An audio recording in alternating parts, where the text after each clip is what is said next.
I've got so much to say to you there, G. Yeah, look, I mean, so do I rate Frank? No. Did I ever want Frank? No. Do I think he's the guy? Do I think he has the options in his locker to be able to motivate? I don't think he could inspire someone to turn the kettle on. So like, I don't rate him. But where I'm at is the only reason why you would sack him now, given the circumstances of where we're at and what options are out there versus what options will be available in the summer. The only reason you'd sack him now is if you desperately think that you are in a relegation battle. And even then, if you do, where do you go? What do you go and get? Do you bring in a temp? Do you bring in an interim? If so, who? How much is it going to cost to get rid of Thomas Frank? If you get rid of him, you have to get rid of his whole coaching staff. Then you've got to bring in a whole bunch of new people.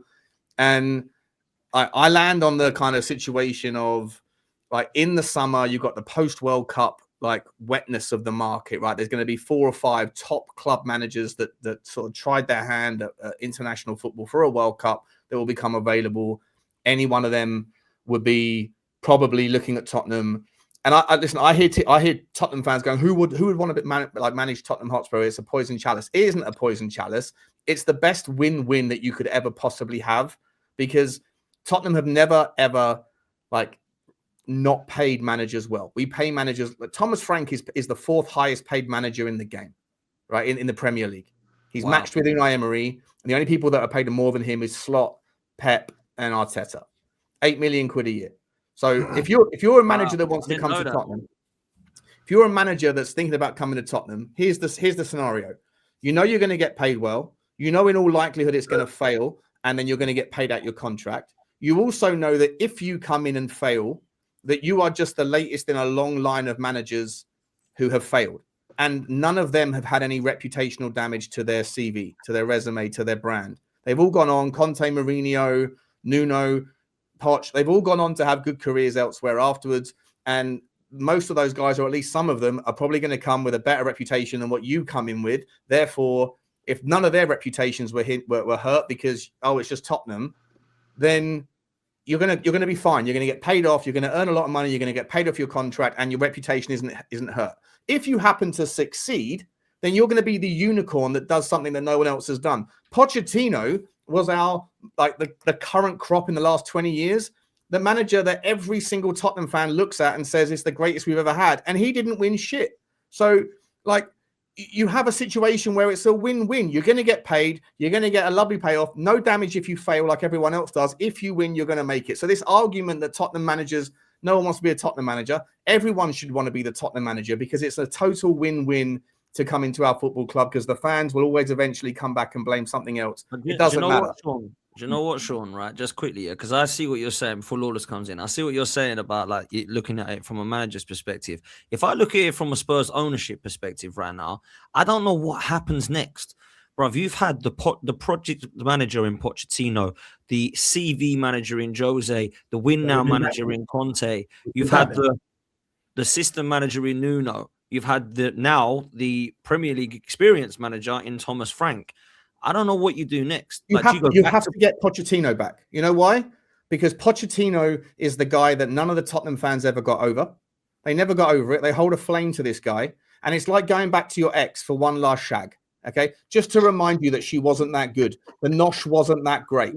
Okay? But you need to, because in your mind, you're thinking, man, she was better than everything I've had since. Was she? Or was it the fact that you met her when you were traveling, when you were at university, and you were like, there was no responsibilities in your life? You're now 15 years on. You've got a mortgage. You've got the stresses of you've got a dickhead boss, all these things, and everything in your life is different. And you're yearning for that previous era. And let's not forget, when Pochettino was in charge of Tottenham, we had everything to look forward to. We were moving to Wembley, playing in front of 85,000. We were building the stadium. Pochettino happened to inherit a lovely bunch of players that were nurtured well. We finished second, then we finished third. We got to the Champions League final. Everything was great. And at the same time, all of the other teams that we were competing with, Arsenal, United, all these guys, they were all going through their own transitions. So it was just like a perfect storm of variables. So when Pochettino comes back, and he will come back, because that's the only way that the ownership do, to answer your question, how do they move forward? They bring back the guy that every single Tottenham fan is still in love with. They never got over. Will it work? No, because the environment is different. The fans are now angry with everything. Like the stadium hasn't proven to be the game changer it was supposed to be. Everybody else is now charging forward and moving with their own ambitions. It won't work, but you have to scratch that itch. You have to go back for one last shag just to know that it wasn't worth it. And then hopefully after that, the Tottenham fans can reset their expectations to a more normal level, because they think that when we got to the Champions League final, we were never really worthy of Champions League final status, but we got there through this weird circumstance. And then the expectations of the fan base jumped up in that moment to being like, well, now that's where we are. I demand that we buy £100 million players. And we didn't have the money at the time because of the stadium, all that shit. So they need to get the Pochettino thing out of their system. And then after that, hopefully the expectations can come back and we can then move on. But I don't think it will be a success, Dan, but it has to happen. If it doesn't happen, we will always hold every new manager to a relative flame to Pochettino. I agree. Look, I agree with Sean. Deji, man, just be quiet. For God's sake, man, because you know what you did last week. I just know what you did. You know what you did, man. I know you need to come in and do your shameless thing. And for me, I see moments like this when you speak as history. So every time you speak, I flip it. No, you're not getting your little. Let me get my little jabs in first. I will only stream with Lawless once next season. That's when I'm going on his channel to do, the charity where we give back. And guys, let's all start lining up. I'm actually doing sick of you and D. Mute this fraud pot. With Lawless and West Ham in the Championship. If you could just give half hour of your time, Andrew, if you could give half hour of your time as well, I'd be grateful. Damn it. So, do you know what? Yeah. Do you know what? Like D and Deji are the biggest cowards on YouTube. They're the biggest frauds, the biggest cowards, right? I come on this show I listen. I was very drunk on Monday, yeah. And I left some voice notes about these two because I've got a chip on my shoulder about it, because week after week I turn up and I say, go on, say what you got to say. And I fucking take it like a man, yeah? You and D, where were you last week? You said, I got to go at 9:30, yeah? We went live before 9:30. No Deji to be seen after West Ham slapped your team, right? D, I'm going to get onto that fraud in a minute. Like, I've got a chip on my... And then this week, you fucking, after losing to us, you draw to Burnley and you have the cheek to come here and, let me say my little 2 cents. Let me try and get my little jabs in first. No, you fucking take it, Deji. You sit there and you take your licks because you deserve it, because you've talked the most, yeah? We're scrapping my cooking channel, right? We're scrapping all that sense and sensibility, and we're working on your cooking channel, mate. We're working on yours because all this talk, right? Sean, I listened to everything Sean was saying. You know what the essence of what Sean was saying as a Spurs fan is that Spurs are by far the dustiest team in the league. That's essentially what he just said there. And that's that's kind of out there. Everything out of there that is you get to manage your club. It don't matter who you get to play. You are Tottenham Hotspurs. You are shit, right? I did a preview with you on your channel, Deji, before we played you. And don't think I'm not going to mention that game because you've decided to no-show, because I'm going to mention it. And you was talking about freeze and how you're going to slap us and we're going to do this and you're going to do that. And you was confident. You put my face on your thumbnail and was like, the end of Lawless or whatever. What did we do? What did we do? What did we do in your ground, mate? We came and we slapped you. We put you in your place. Goodbye Lawless, wasn't it called? Goodbye Lawless, I think it was called. Goodbye. Goodbye. You know why it's goodbye Lawless? Because you're the one who needs to be worrying about going down, Deji. Because your fixtures, mate, it's not looking good. It's not looking good at all, mate. A lot easier in March and April, though. We just got to get them out of the way in one. But it was easier in January. You faced us, by far the dustiest team of all time, according to Deji. What happened? You faced fucking Burnley. What happened? Like, no one gives a shit about their easy fixtures, because what happens? It don't matter if they're easy. No, there's no easy fixtures. Hard. There's no easy fixtures. Come on. You can't win. You can't win because you're shit. Like, and you can sack Thomas Frank because, and I was this, Sean, you was talking about how you pay managers so much money. It's not sustainable to put these managers on these high contracts and then just sack them completely before they've even gone into one season. It's cheaper to sack the manager than to back the manager. That's the model that Tottenham have done for a long time. Well, yeah, maybe. But like, listen, I tweeted this out. Like fucking Ricky Gervais, mate, David Brent, go and get Ryan Mason. Go get Ryan Mason. Hold on. I've got to ask you, Lawless. Your boys, David Sullivan, right? He's really facing down the barrel of relegation and he's throwing everything at your club and he's signing players like Adama Traore. Well, I don't know if we're getting Adama Traore. I mean, what are we doing here? This is last chance to lose. It's the last chance. Conor Gallagher was clearly the answer, at the bar for West Ham, and Sullivan's going, shit. What do we do? I know. Let's go and get Traore in. What are we doing here? How did Conor Gallagher do? How did the Conor Gallagher? Do you know what? Where's Kudus? What a fucking mark you. I only wanted Spurs. Well, you're a fucking idiot. If you're someone that only wants Spurs, you're a fucking idiot, mate. Like, because you know shit about football. Like, you've signed someone with the football IQ of a fucking donkey. Like, at the end of the day, because if you're as a football player, the only team that you want in the world is Spurs, then you are mentally deficient. Yeah, but you replaced him with Adama Traore, the P Diddy of baby. We haven't even signed Traore. Where are you making things up? We haven't even signed him. Isn't Adama Traore about to come to West Ham? Isn't he on the? No, it's looking like it's off. It's looking like it's off. Oh, he turned you down, did he? Fuck it, hell. Well, listen, I told you some of these football players aren't smart. Like, but at the end of the day, it don't matter. Like, you was all. I've had Spurs fans in my mentions here, in my live chat, in my comments. All season. Guess what? Since last weekend, for some magical reason, I don't know why, they've disappeared. They've scattered like roaches when you turn the lights on. Where they gone? Where the Spurs fans at? Talking a lot because you're worried. You're worried about relegation. The gap's closing, mate. Like, just do you think you've got 3 additional wins in you? How many more? Where are you going to get 3 more wins from?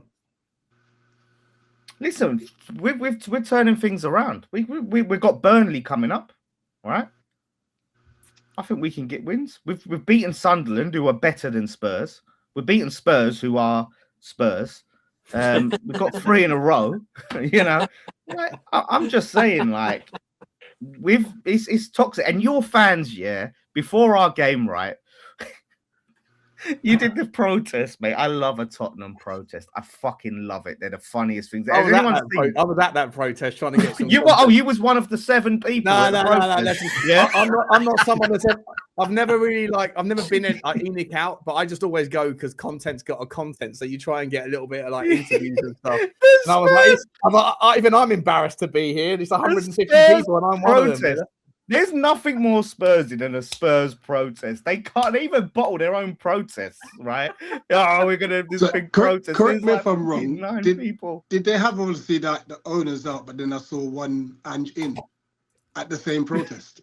Yeah. There's a lot of people that want Ange back. A lot of people that want Ange back. My. Yeah. All right, fair enough. It's fucking brilliant. Like, it just sums up that club, man. They're hilarious. Like, and if you do go down, it will be a big loss to the Prem because the comedy, will be gone. The laughs will be gone. But we'll watch it in the Championship. That's awfully sweet of you, Lawless, to say that, because I think if you go down, we wouldn't be saying the same about you, mate. Because we're not a joke. We're not a walking punchline like Spurs. Like, at the end of the day, because it don't matter if you're higher on the table. You're always about the joke. Generally speaking, I think you're down, and thank God for that. But it's looking hairy for my club, to be honest with you. I think if Tottenham were to get rid of Thomas Frank and bring in Xavi Hernandez, Xabi Alonso, we could be singing a different song. But the fact of the matter is, you're not getting Xabi Alonso, bruv. I'm sorry. He's not going to go to Tottenham Hotspur, mate. Xavi Hernandez is not going to come to Tottenham. You're going to end up with. Hernandez is going to come to Tottenham. You're going to end up with what's his name, Jordan Heinz as the interim manager. Xabi Alonso won't come to Tottenham because he's waiting for Liverpool, right? Yeah. Which is fair enough. Yeah. Xavi Hernandez. And because you're Tottenham. I don't think Xavi Hernandez would be a good fit for Tottenham because I don't think we have any of the players that, like the style of players that he would want. I think it's a bad fit. But just on the principle of whether or not the guy's been out of work for nearly 2 years, why wouldn't he come to Tottenham? But I put forward the argument of like it's a win-win, right? He can come, he can fail, and it won't be a. There's no indelible mark on his resume. Why wouldn't he come to Tottenham if he was paid enough money to come here? Yeah, who else has actually? Yes, no one's actually gone for him either. No one's actually gone for him. Southgate. Southgate is a very Spurs manager. He's probably the most Spursy England manager we've ever had. You think Glasner's not leaving like before the end of the season though, so I don't think they're going to get. Yeah, but I don't think Frank does either. What? Yeah, no, I think Frank has done everything he can to get sacked, right? Every other manager that has called out their board in the last 3 months has been sacked within a couple of days, right? Nuno did it. Maresca did it. Eddie Howe. I think the sacking's coming. I think the sacking's coming. Right, but Glasner knows, or not Glasner, sorry, Parish knows that if Man United want him, for example, now, then they're going to have to pay some sort of compensation. Right? Yeah. So Glasner's not going to do it because he's thinking outside the box. But Glasner wants to get sacked. He's begging to get sacked. And for what it's worth, I think Thomas Frank is begging to get sacked as well. He hasn't come out and explicitly criticised the board, but you can see he's fed up. He's not enjoying the fact that he's getting booed by the fans every week. He doesn't like it. Do you know what? And the thing is, though, right? It's so funny because, like, joking aside, I was listening to some of the chants. You know, you was all chanting sideways, backwards, and things like that. It's like now maybe Spurs fans, because I've been doing the careful what you wish for gimmick to Tottenham fans, just because that's what I heard from them about Moyes. And now watching Frank Ball, you understand what we was watching in Moyes' last season or two. You understand what we watched that under Lopetegui as well. I watched it under Potter. Like, you understand the pain of that football. So maybe do you know what it is? Getting results. I think. No, at the end he weren't. We was getting slapped. We was getting slapped 6-0, 5-0, 5-2. You know what's funny though to me, right? Is last season people said to me, "This is just an anomaly." Spurs are 17th. It's just an anomaly. West Ham, and I'm thinking, it's not. Shout out to Tobes. Actually, it's not an anomaly. They're just actually that crap. Like, real talk, they're that bad. And they're lucky that, again, there's 3 worse teams than them. And last season, they were lucky that there's 3 worse teams. But Potts, I think people running Spurs thought that was an anomaly. That was the thing. Yeah. Do you know what I mean? Yeah. They thought that was an anomaly. They won the trophy and they thought, okay, well, now we're back in the Champions League. Now we can. That season was just a write-off. But in US sports, then we basically tanked it. Do you know what I mean for the Europa League, and we'll go back to being around the top 4 battle, Champions League spot battle. But I genuinely think that's what they thought. They thought they give Ange players, man. Give Ange players. But Surfer, yeah. The other thing they did was they thought, right, it's an anomaly. Let's give Frank some help. We're going to sign Conor Gallagher and Andrew Robertson. Well, the Robertson deal's off. Robertson's off right now. Just dropped. The Robertson deal. Yeah. So why do Spurs need Robertson when they've got Ben Davies and how much is Udogie in the window? Well, Ben Davies is injured, isn't he? He got injured against us. Broke his leg. Broke his ankle. Robertson is another Ben Davies. So Dan is right. Look, I just think sometimes that these guys, the world's a stage, and I think this is just planned nonsense. Unfortunately, what the board know about Spurs fans is that they have a loyal, delusional fan base, and that includes myself. Tottenham fans will turn up, packed out stadium next week, and like we moan and moan and moan. Sean, you know what I mean? We're moaning 150 people come to protest. The stadium, the home game will be packed as we get slapped by Man City next week, and they'll continue to boo, but they continue to boo and turn up. So it's nothing. It's rubbish. And you be Spursy though, and just beat them for me. Can you please just beat them for me? No. We won't. July. We won't beat City. But, you better roll over. The Tottenham board could give a damn about the fans. I go to a couple of games, and where I'm sitting, we get food with our tickets. And the last game I went to, they ran out of gravy, they ran out of chips, they ran out of veg, and you were just left with the bloody pie. I mean, who does that? These people, you know what I mean? You're lining up in the queue. You know what I mean? You've got your pint in your hand. You're lining up for the food, and they've run out of everything. Do you know what I'm saying? And I'm like, these guys don't give a damn. People are paying premium for this crap. Do you know what I'm saying? That literally sums up Tottenham. They don't care about the fan base. They take your money. There's about 400 other types of cuisines that you can buy there, mate. If you could have popped over to the Korean chicken. You got a cheese room or something. Yeah, you can do whatever you want, mate. You ain't got to buy. You ain't got to just continue in the queue you're in. You can nip off to the. You know what? I'm loving this new subdued, hurt Deji. Like I rang him after we beat him. I've never heard Deji like that, man. He was hurting. Like where was the energy? Where was the energy? It's like he was crying on the other end. I almost felt bad for ringing him. Like my whole chat was like, ring Deji, ring Deji. That's what Spurs do to you, man. That's what Spurs do to you. But the only good thing is there's a light at the end of the tunnel because I was going to ask Sean that question. Does he think there's a light at the end of the tunnel? Because I've kind of. Well, there is. I'll tell you what the light at the end of the tunnel is. If you're a Tottenham Hotspur fan, you can fill your pint glass up from the bottom. And it's fantastic when you go to the stadium and watch it. It's brilliant. It pisses out the bottom, but it's all good fun. They need a pint of Ray and Nephew or something. That's what that needs. Yeah, man. At the moment, watching that Frank ball, I don't know how you get through that. Listen, I think we're improving. I think over the last 3 or 4 games, I think Tottenham are starting to play better football. Oh my God! No, I do. I'm not delusional. I'm not delusional. I'm not someone that winds up other fans either because I know how it works. I know Deji likes to come in and give it the big one to everyone, and then now he's in pain because he knows he's running out of opportunities to carry on doing that. I'm trying to keep it real. Are you the Tottenham tie, Sean? Are you the Tottenham tie? No, I'm not Tottenham tie. Definitely not. I genuinely, I give flowers where flowers are due. I'll give it my genuine take. I genuinely think that Thomas Frank right now is starting to play better football. I think that against Burnley we played all right. I think against West Ham you were lucky on the day. I think against Villa we were unlucky. I think against Bournemouth it could have gone either way. I think that Tottenham are starting to turn the tide. No, Sean, I'm not even joking. You were the worst team we'd faced all season. You had spells. As were you to us, but you managed to nick it. So it's like... Well, no, because this is what we do, right? Don't get your Nuno, right, is giving you ideas above your station. Because what we do, this is what a Nuno does. We score a goal. Once we've scored that goal, we go, right, now you have all the ball now, and you play some football, and we'll just chill in the edge of our box. Like Gareth Southgate, bruv. Yeah, that's what he does. It's like, we've got our 1 goal.